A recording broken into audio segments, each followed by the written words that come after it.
Even if they cared, they would not understand. The world outside will yield no alleviation.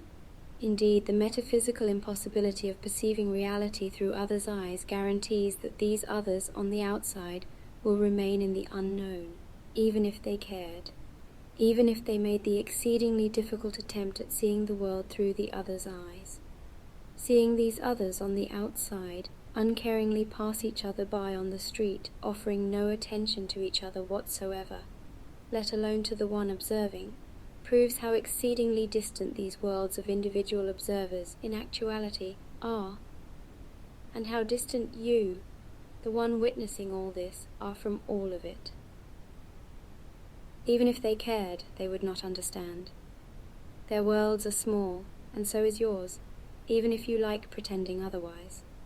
You would not care of their uncaring if your world wasn't equally small, thus proving how everyone's lives circle around the same small pond. One should not care, you say, either of their caring or your caring of theirs of you. Yet the innate human need dictates that this need of caring perpetuates itself and continuously occupies one's mind, even if there were more substantial directions to direct one's attention to. How much this mutual caring or lack thereof steers our lives, one might wonder, and how much more progress one could make if they weren't burdened by this yet another nonsensicality that is so very intrinsically hard-coded into being itself. Even if they cared, they would not understand. Attempts at reaching beyond this wall are futile, but inevitable.